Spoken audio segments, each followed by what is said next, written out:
Shalom, shalom, peace and blessings. Now let's get straight into it.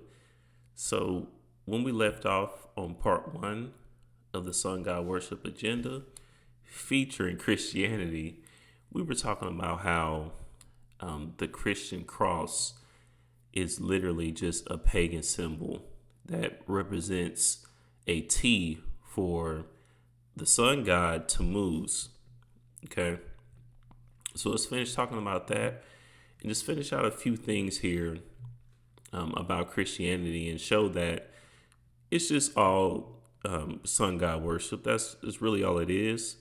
It's it's covered, or it is disguised rather. Yeah, it's disguised as being the official religion of the Bible. That's kind of how it's put to people, but that's complete opposite. And I know if this is new information to you, I mean, it could be kind of traumatizing, man, for something to be told your whole life to be one thing and it be something else. But I encourage you, don't take my words for it, even when I'm showing on the screen. Just, look up these things yourself. And if you're sincere, you'll come to the same conclusions. Now, let's go to this. Just pull this up really quickly. I mean, I know we all should know what a Christian cross is and what it looks like.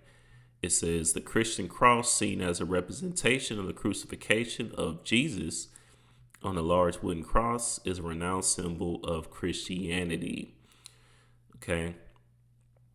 So this is the cross, but this cross stands for Tammuz. It's a T or a tau for Tammuz. It even says here pre-Christian symbolism. It says a version of the cross symbol was used long before the Christian era in the form of the ancient Egyptian Ankh. So let's go to this Ankh. So if you've seen this before, or you know what it is, this is an Ankh, which is pretty much a quote unquote pre-Christian cross, where a lot of brothers and sisters that they believe that we are from ancient Egypt and not Israel. They'll say, the Ankh came first, but it really doesn't matter because both of them are pagan symbols, so it doesn't really matter if this came first, which it did, but it don't matter. Both of them are pagan, and that's why we should stay away from it. I mean, the way to think about it too is, if Christ was killed on this cross, which he was, but with that being the case, why would we want to have necklaces with the murder weapon that was used? Just like if you had a loved one that was killed in a car accident, you wouldn't carry around a car necklace and all of that just to memorize what happened to them in their passing. That doesn't really make any sense. But that's just a way to put it. But even without that, let's just use an example. Even without that, it doesn't matter, because when it comes down to it, it's just a pagan symbol. Okay, and that stands for the god Tammuz. Now, let's go to Ezekiel chapter 8, verse 14. Then he brought me to the door of the gate of the Lord's house, which was towards the north. And behold, there sat women weeping for Tammuz. Now, if you go up further in this chapter, I won't go into it right now, but essentially what is happening here is that the Most High is showing the prophet Ezekiel a vision of the children of Israel committing abominations like worshiping this false deity known as Tammuz. All right. So that's why it says, he brought me to the door of the gate of the Lord's house. This is a vision which was towards the north, and behold, there sat women weeping for Tammuz. Verse 15, then said he unto me, hast thou seen this, O son of man? Turn thee yet again, and thou shalt see greater abominations than these.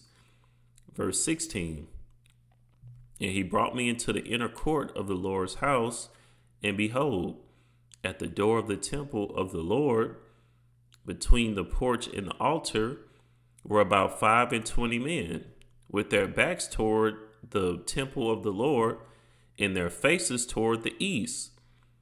And they worshiped the sun toward the east. Okay.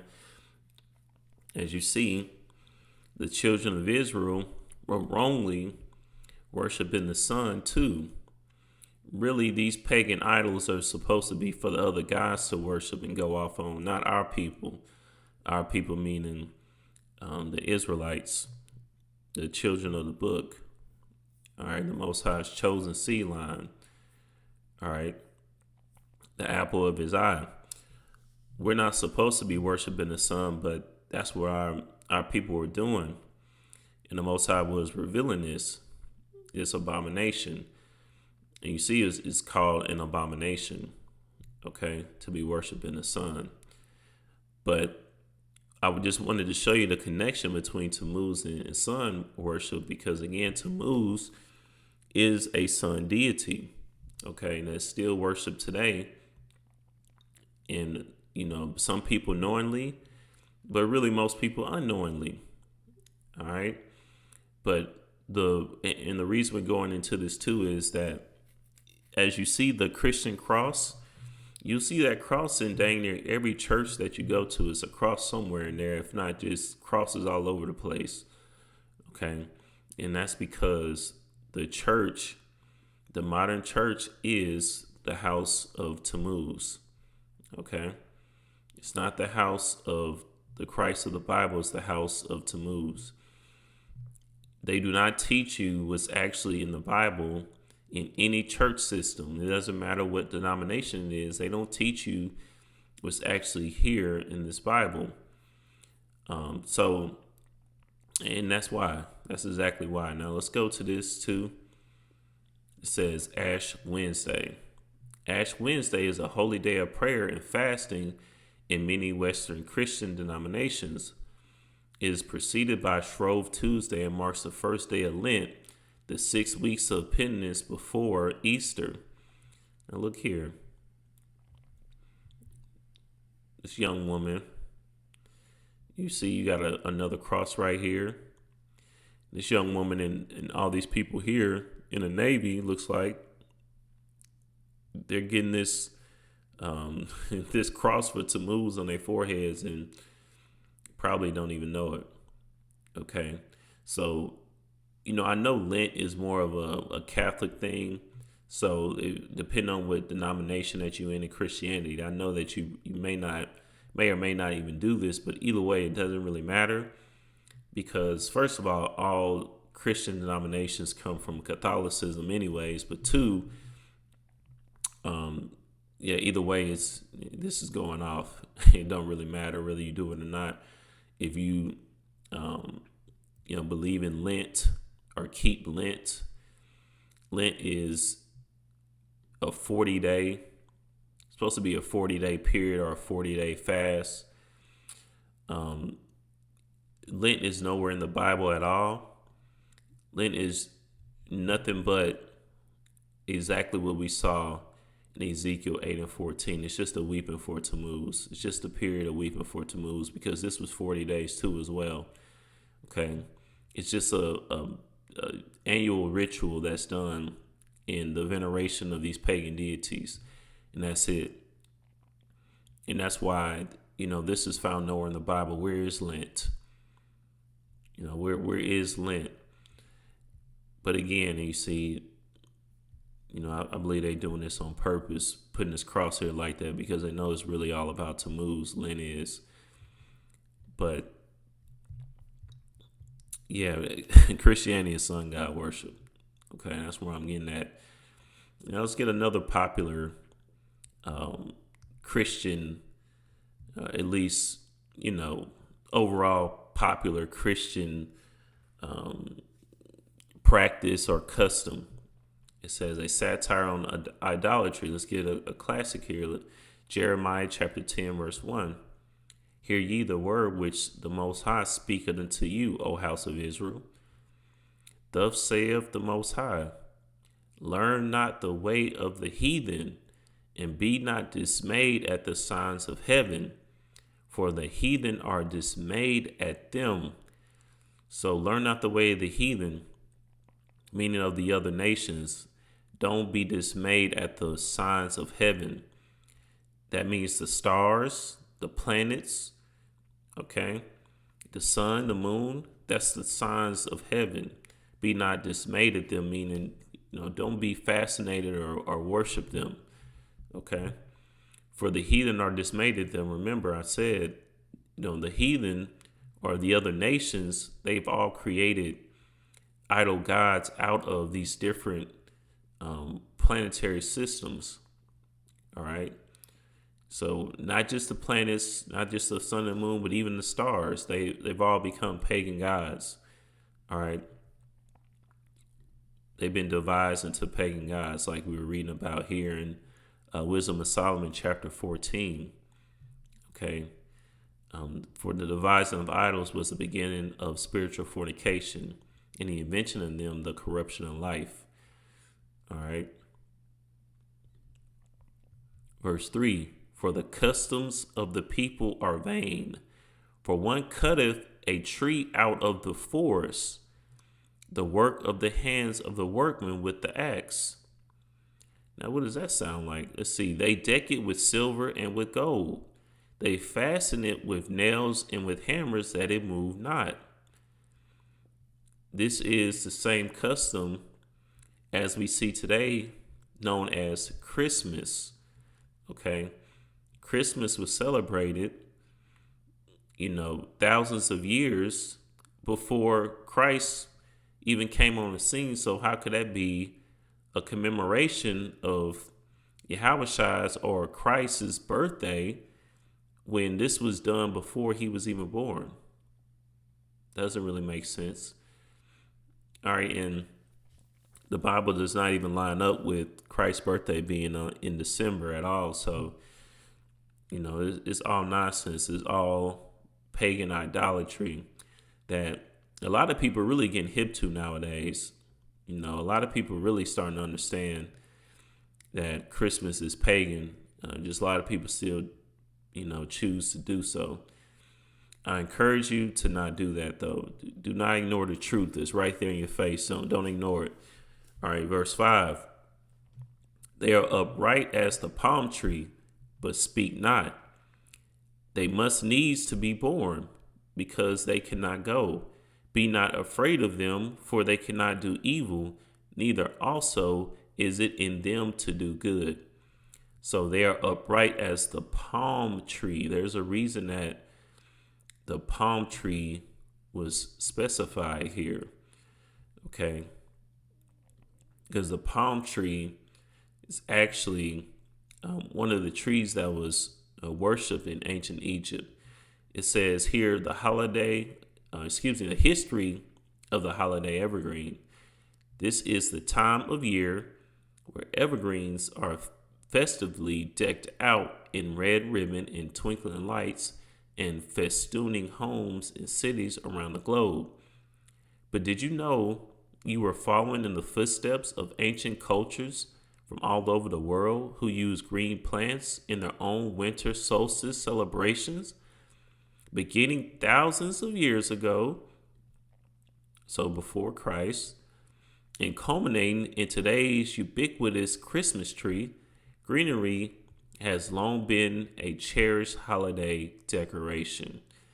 So if you see here, it says tomb painting from the tomb of Pashadu, son of Menah, showing him crouching next to a stream and a date palm in the lower world. Okay, that's why Jeremiah 10 specified a palm tree. It says the ancient Egyptians worshiped the sun god Ra. Okay, the ancient Egyptians do, the ancient Romans, and even the people of today. Okay, they all worship this same deity, just this same sun god. It just goes by different names. They believe that winter was brought on by the departure or sickness of Ra. At the winter solstice, in anticipation of Ra's return, The Egyptians would fill their homes with green date palm rushes that symbolized Ra's recovery and triumph over death. So when you keep Christmas, you are not keeping or celebrating Christ's birthday. You're really celebrating the revival of the sun god. Okay. Ancient Celtic Druids believed the evergreen was sacred and represented everlasting life because it did not shed its leaves as the deciduous trees did. They used the evergreen, holly, and mistletoe to decorate their temples and perform rituals during the winter solstice. Today's Druids continue to recognize the winter solstice. In fact, just in time for the 2013 winter solstice, Stonehenge is reopening after a multi-million-dollar makeover. And it is anticipated that modern Druid attendance will outstrip previous years. It says in ancient Rome, the people knew that the winter solstice meant crops would eventually return and food would once again be growing in the fields. They marked the occasion with the Feast of Saturnalia to honor Saturn, the god of agriculture. Homes and temples were filled with evergreen boughs to celebrate new growth and fruitfulness. So, Christmas is just the Feast of Saturnalia to honor Saturn, the god of agriculture, all right, or the hidden god. Okay, so they just kind of in this article here, they just kind of go into different cultures, and as you see here, ancient. Let's see if I can make this bigger.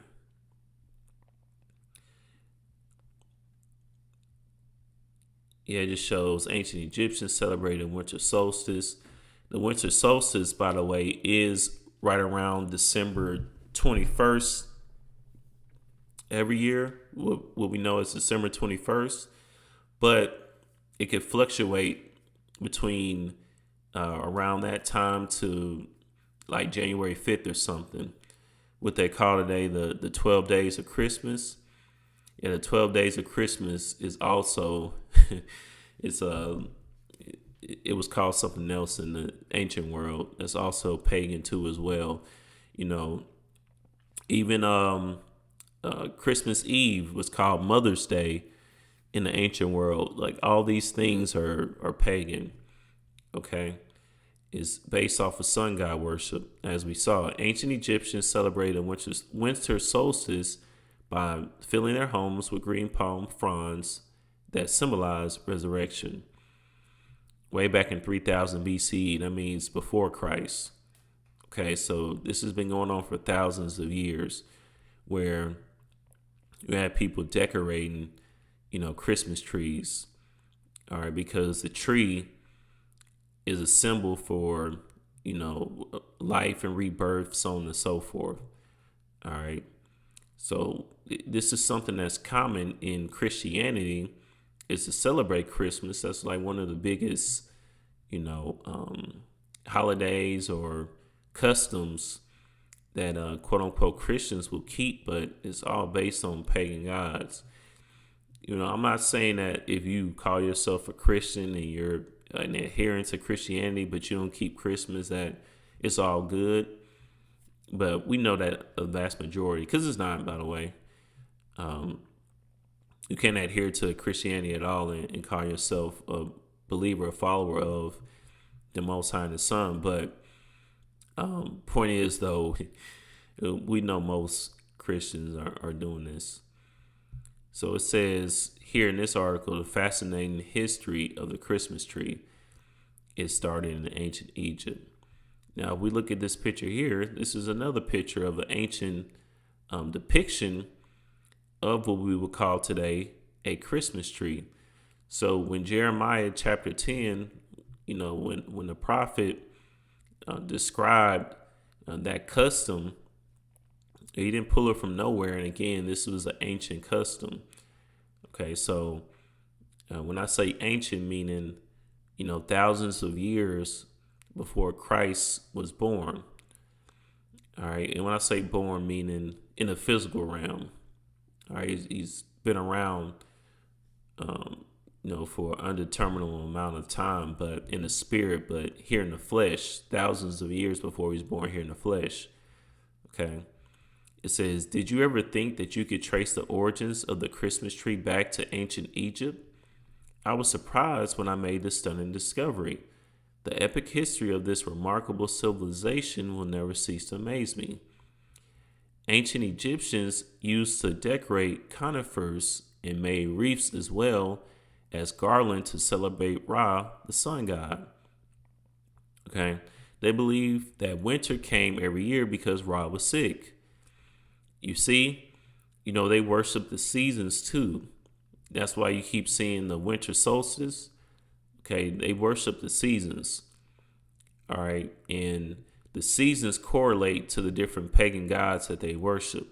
So basically, they believe it gets cold every year because their sun god is dead. And then, in the turning of that, when it starts to become hot again, all right, they believe that he was reborn. All right, on the 21st or 22nd of December, during the solstice, the population used to celebrate Ra by filling their home with beautiful evergreen trees and palm trees, like in Jeremiah chapter 10, verse 5. This event was proof that the sun god was going to get better. Ra was worshipped all over Egypt and often depicted as a hawk-headed man carrying a solar disk. Okay, you see that serpent? You went over the serpent and you see that sun. All right. Just represent knowledge, but knowledge on the left-hand path.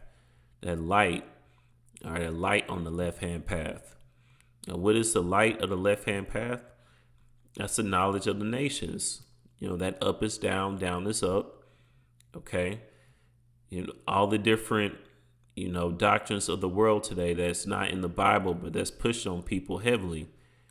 Feminism and liberalism, transgenderism, homosexuality, so on and so forth.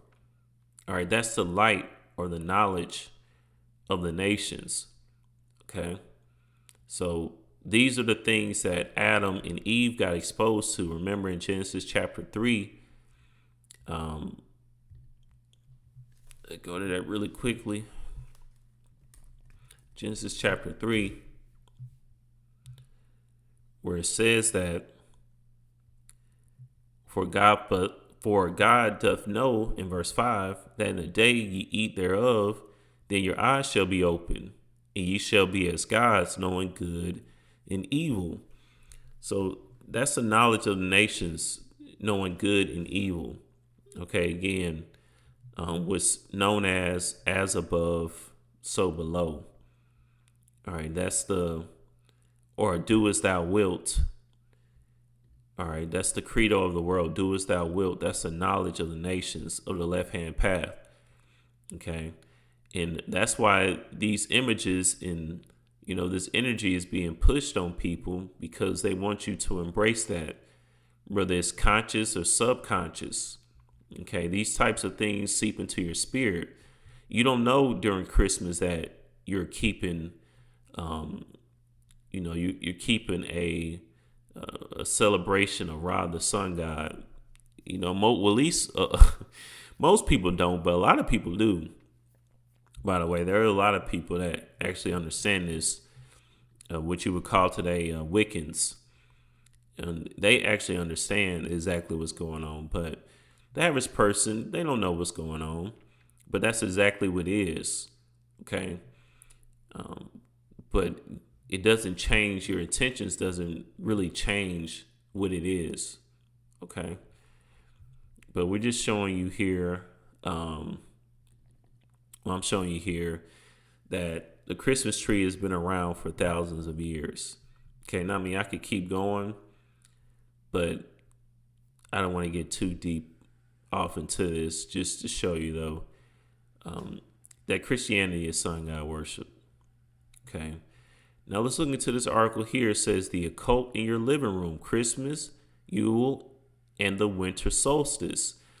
Because it's another thing about Christmas that people don't really understand. Christmas was really tied to human sacrifice, okay? Specifically, even children. But let's read about it. Okay, the occult in your living room, Christmas, Yule, and the winter solstice. Let's read this article here. All right. It says it's only a few days before Christmas, and many of us are out running around like fiends trying to get last minute Christmas shopping done and trying not to be killed on the way to the grocery store by the Christmas shoppers who tend to drive like savages, crazed on nutmeg and driven mad by sleep deprivation and screaming children. That's why you shouldn't even be keeping this stuff, man. That sounds dangerous to me. Most of us have already selected our trees and decorated them with lights and ornaments and crowned them with a star. Yeah, just like in Jeremiah chapter 10. All right. Now let's kind of get to it here. It says we will be burning our Yule logs and hanging a wreath on our doors in what we consider to be a celebration of the birth of the Son of God. Which God? Because not the Most High. We will eat feasts, sing jingle bells, and songs about flying reindeer and magical sleighs. But why? Why all of this weirdness and strange ritual? Let me explain. The origins of the winter solstice, holy days, and festivals have been heavily debated by historians and scholars for thousands of years. Although most contemporary and classical scholars tend to agree that most of its traditions and rituals originate in Sumeria, also known as ancient Babylon. All right, you want to be Babylonian? They keep Christmas, pretty much. In Babylonian tradition, the winter solstice was used to represent the death and rebirth of the sun god Nimrod, the great hunter, whose death and rebirth were symbolized through the astronomical event of winter solstice. I said on part one that really Nimrod and Adam were the first sun gods, and this is what I meant by it, because Nimrod of the Bible, I guess I can pull this really quickly. Do I have it pulled up? Let's pull this real quick.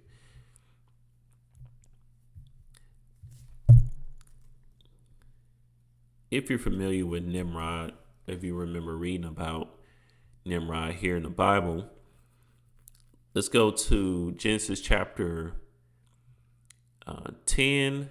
Let's go straight to it for the second time. Verse 8, it says, and Cush begat Nimrod.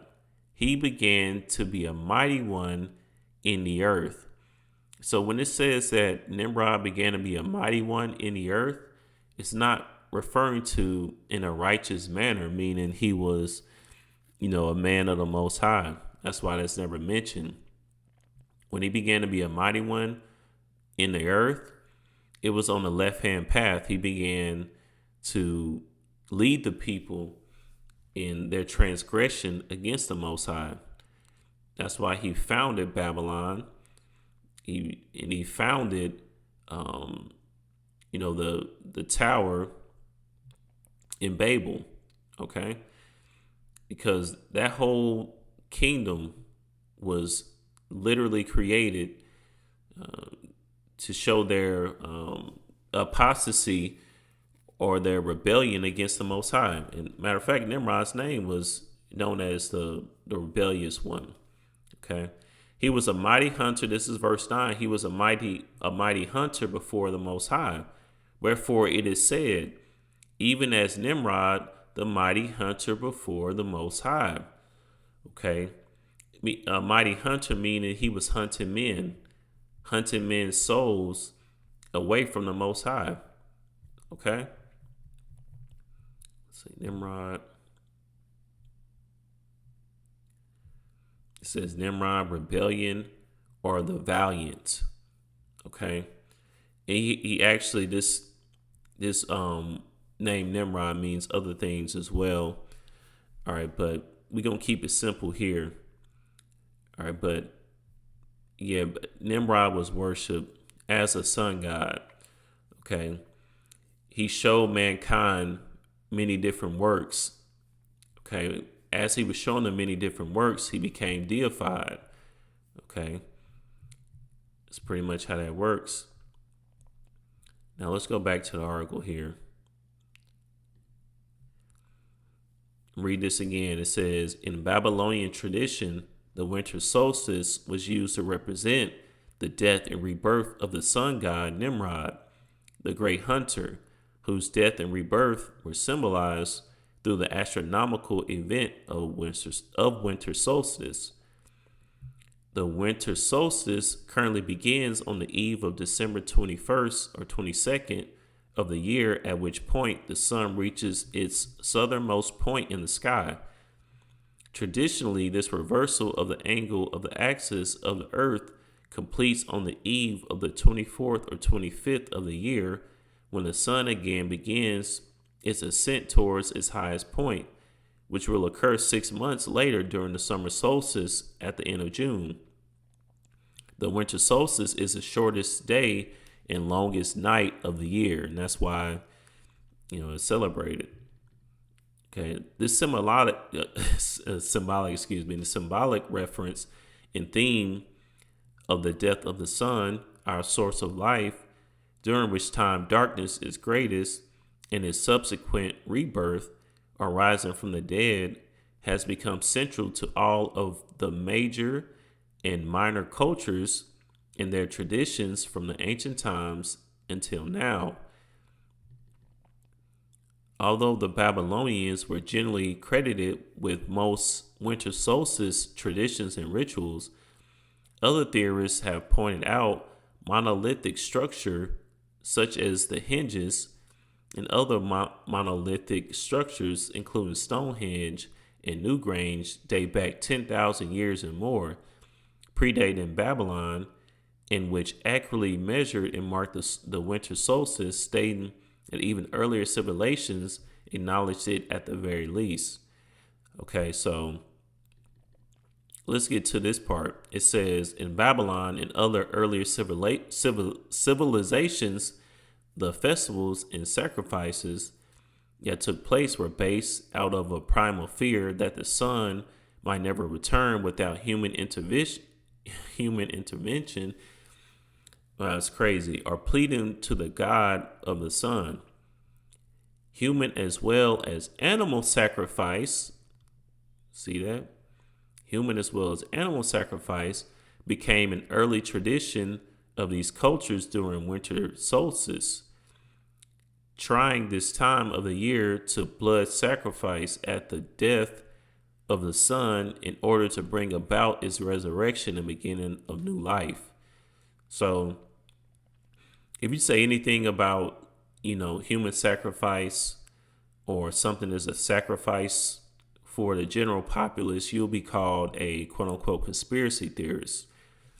But when you know history, you know that human sacrifice, of course, animal sacrifice too, but human sacrifice has been a part of early cultures, or it has been a part of the nations for, since, really the beginning of time. So,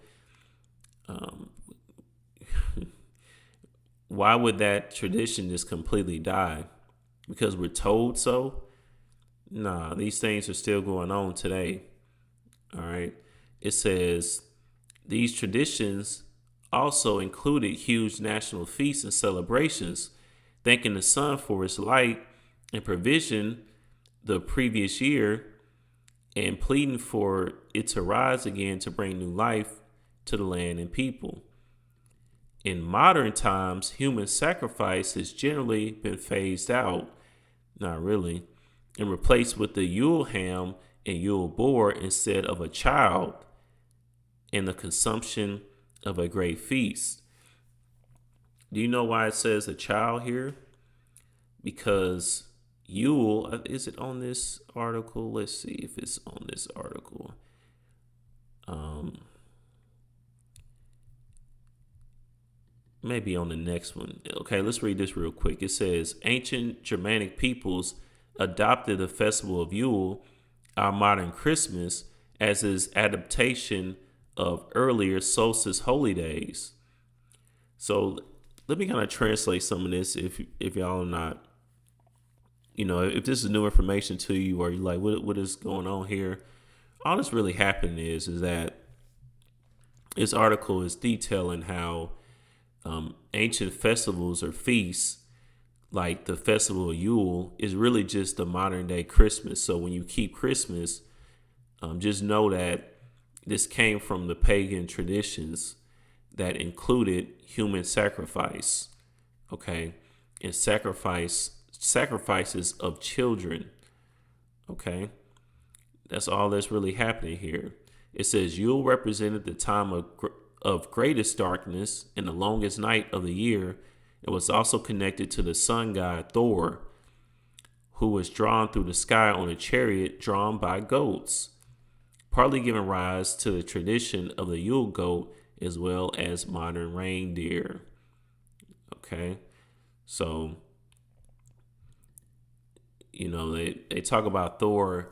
These different pagan gods, they've been so watered down now that most people don't even pay it any attention.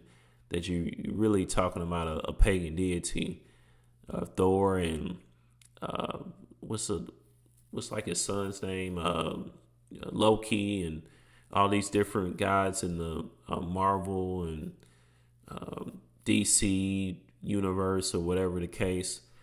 All pagan gods, all the superheroes, every single one of them are fashioned after a pagan god. Superman, Spider-Man, Batman, all made after pagan gods. Okay. So let's get this real quick. It says a Yule tree or modern day Christmas tree derives from a ritual to Thor in which humans, especially children, were sacrificed before the mighty tree of Thor. Wow. So Christmas has been involved with, human sacrifice for thousands of years. So keep that in mind when you're thinking about keeping it. Okay. So this goes into what I have highlighted on the screen, the 12 days of Christmas. And I was talking about how that was pagan earlier. Now, I'm gonna get this real quick, and then we'll move on. I want to talk about more about the human sacrifice aspect of this. It says around 4000 BC, the ancient Egyptians adopted the tradition of the winter solstice as a celebration of the rebirth of Horus, daughter of Isis. And set the length of their festival at 12 days, reflecting the 12 divisions of the Egyptian calendar of the sun. In celebration, they decorated their homes and buildings with greenery and used palm fronds with 12 shoots as a symbol of the completed year, based on the belief that a healthy frond grows one shoot per month. Okay. So that we know to this as the 12 days of Christmas again. On the 12 days of Christmas was known by many names, even known as the Zagmuk. Okay, in the ancient world, Zagmuk, which literally means beginning of the year, is a Mesopotamian festival celebrating the new year. The feast fell in December and lasted about 12 days. Okay, so that's where you get your 12 days of Christmas from. All right, all pagan. Now let's get the scripture really quickly. All right, let's get Daniel chapter 7. Let's start at verse 23. It says, "Thus he said, the fourth beast shall be the fourth kingdom upon earth, which shall be diverse from all kingdoms, and shall devour the whole earth, and shall tread it down and break it in pieces. And the 10 horns out of this kingdom are 10 kings that shall arise. And another shall arise after them, and he shall be diverse from the first, and he shall subdue 3 kings. Now, we could go into the 10 horns and all this mentioned in verse 24, but the point I wanted to get to is that this is referring to the Roman Empire. The first Roman Empire that came into power around the time that Christ was born, because we know the Romans were in rulership when Christ was born, but that same Roman rulership has been resurrected and is on earth today. Okay, it's just called a different name. It's called America now. All right. Verse 25, and he shall speak great words against the Most High, and shall wear out the saints of the Most High, and think to change times and laws. We talked about, the Sabbath being changed, quote unquote, changed into Sunday. This basically being a law. All right, but Constantine did create it as a law and changing the time. So a day just randomly starts at 12 o'clock a.m. now. These are the things that this kingdom will be looking to change. And they shall be given into his hand until a time and times and the dividing of time. All right. So that's exactly what's going on today. Now, let's get this. It says, Yuletide tradition, kids in charge. Did you know that having your children in charge of your household at Christmas and the chaos that usually ensues is a timeless cycle that's a living piece of ancient culture? We literally tap into an ancient, authentic Yuletide atmosphere when we crown our children as king for a season or a day. Social inversion during Christmas has its roots in the ancient Yuletide tradition of the mock king. So, Saturnalia is where everything went backwards in the Roman Saturnalia festival. Okay, where basically, let's just read this real quick. It was the custom in ancient Babylon for masters to be subject to the servants, and one of them ruled the house clothed in purple garments. Okay, purple is a royal color, or at least especially in the ancient world. This mock king dressed in royal robes enjoyed the real king's concubines, and after reigning for 5 days was stripped, scourged, and killed. The servant made king custom was adopted by the Roman Saturnalia. So we're not going to get too much into the Saturnalia. This is the point I wanted, though. It says, it's interesting to note that in the ancient Chaldean language of Babylon, Yule is the word for an infant or little child. This makes sense since the Yule log tradition primordially was part of the birth celebration of the Babylonian Queen of Heaven's son. So what this is saying is that what is known today as the Yule log really was referring to children. Okay, children being sacrificed. The Yule log symbolized Nimrod cut down in his prime of life and in the height of his power, then cut into pieces and burned. An evergreen tree, which sprang out of an old tree stump, was said to represent Nimrod come back to life in Tammuz. So children, again, were sacrificed during Christmas. All right, and you see that in the scriptures. All right, let's get the book of Leviticus chapter 18 and verse 21. It says, and thou shalt not let any of thy seed pass through the fire to Molech, neither shalt thou profane the name of thy power. I am the Lord. So the Most High is telling us that we cannot let our seed pass through the fire, meaning being sacrificed to Molech. And again, keep in mind that this deity Molech is just a sun god. All right, it's just another way of saying Tammuz or these other pagan gods that we went over. Apollo, whoever you want to call that person. Molech, it says king, the god of the Ammonites and Phoenicians, to whom some Israelites sacrificed their infants in the valley of Hinnom. All right. So again, Christmas, if you keep that, you're keeping the celebration of sacrificing infants to fire. Okay.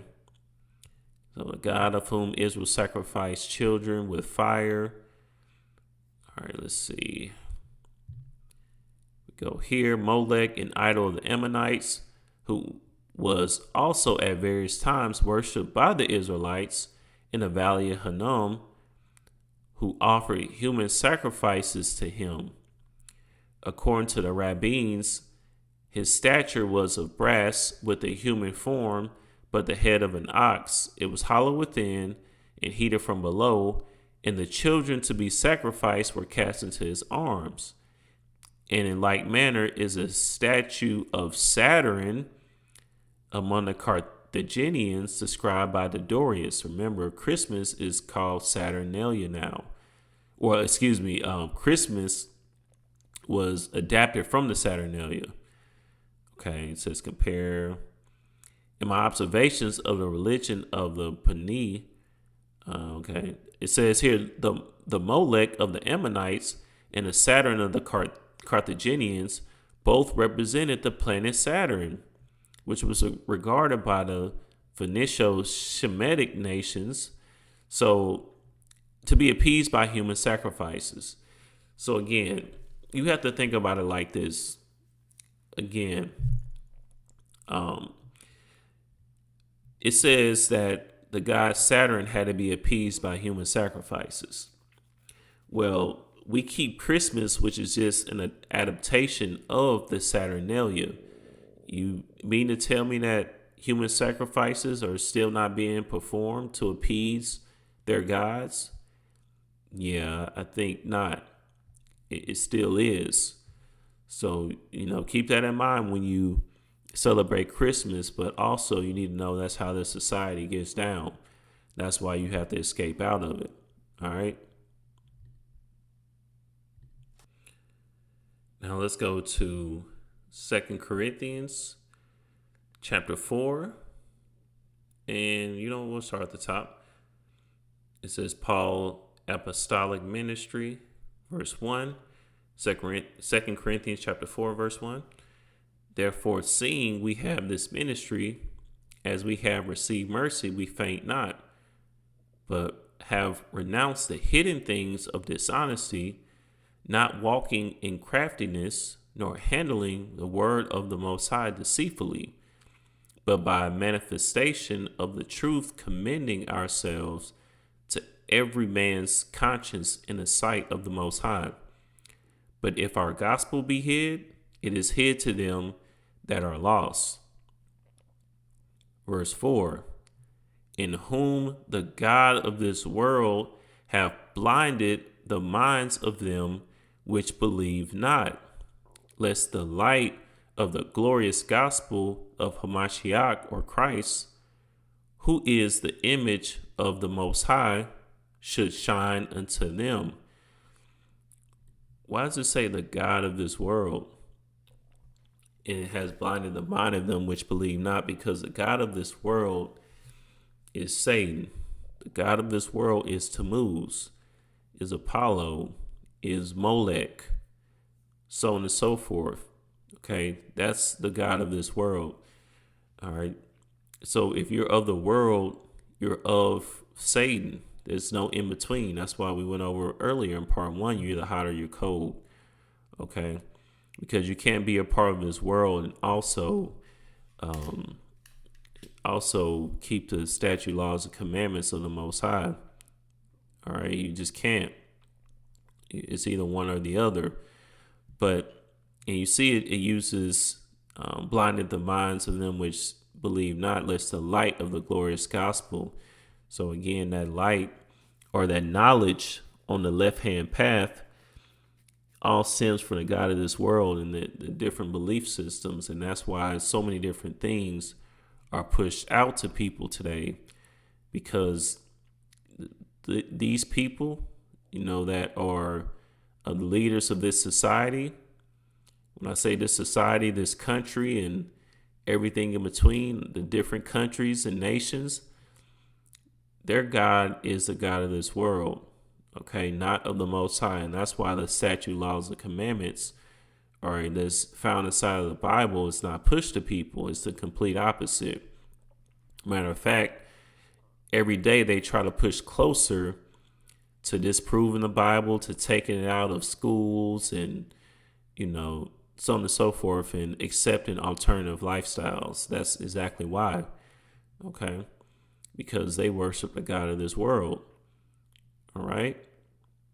So it's okay though, because all of this is going to be revealed soon. All of this is going to be revealed. It's going to be common knowledge what Christmas really is about. Okay. And that the pagan gods is really the worship system of this society. It's going to be known soon. Let's prove that.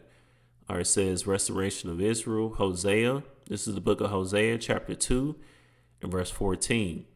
It says, therefore, behold, I will allure her and bring her into the wilderness and speak comfortably unto her, meaning Israel.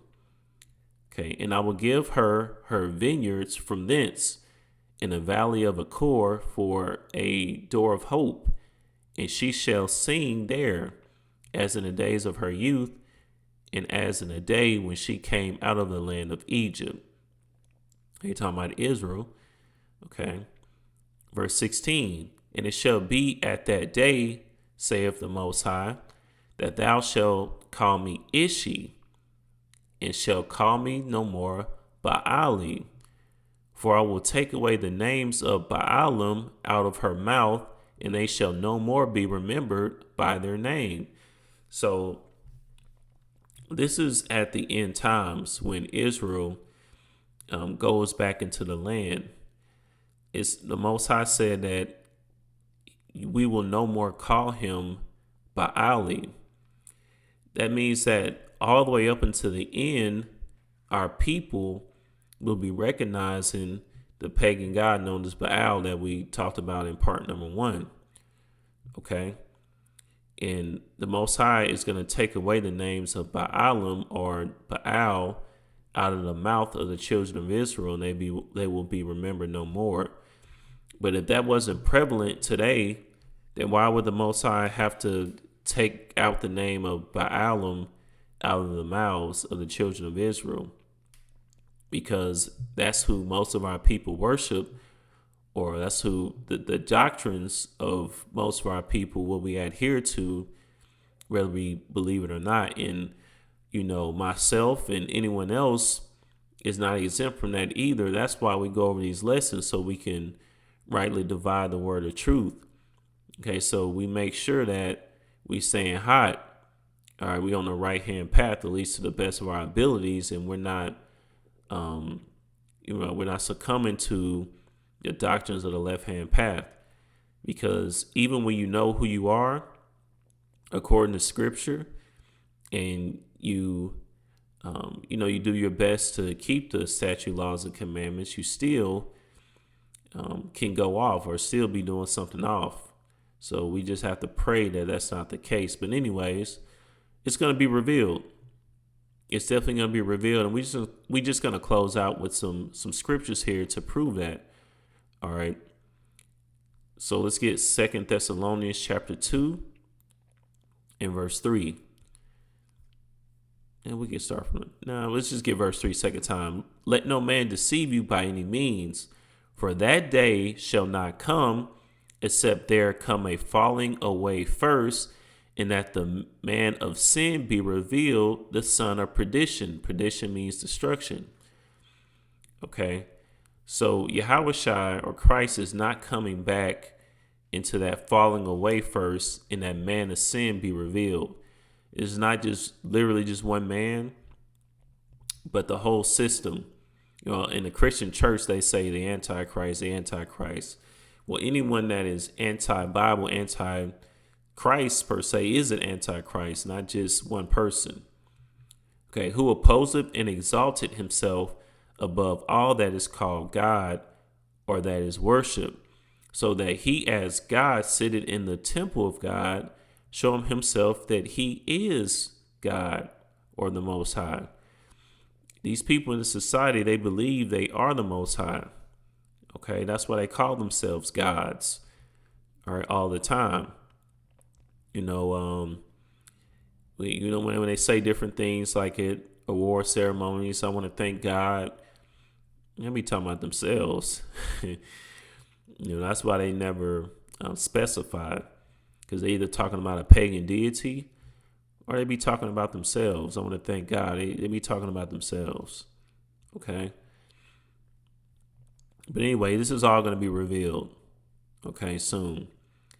Everyone is going to know, what the sun god, who the sun god is, and that's really what everyone has been keeping the whole time.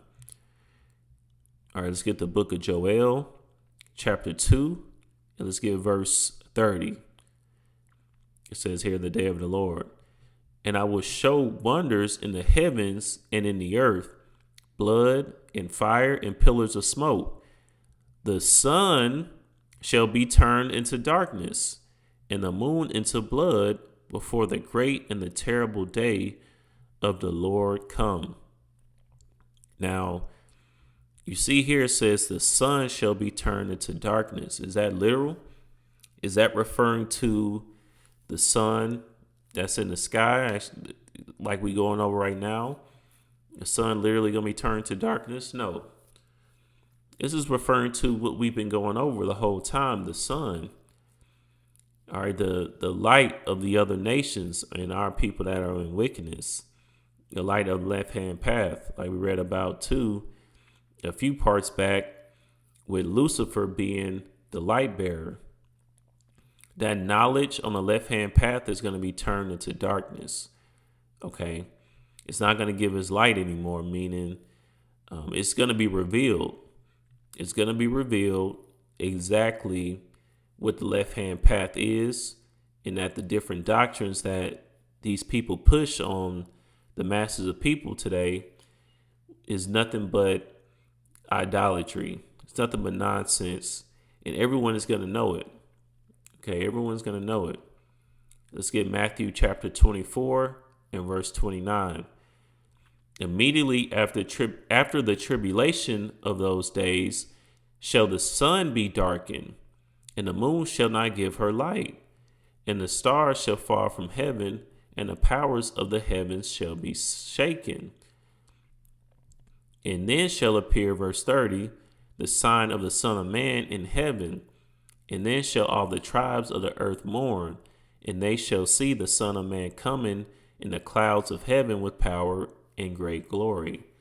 So this is pretty much what we were reading about in 2 Thessalonians 2, where it says, let no man deceive you by any means, for that day shall not come except there being a falling away first.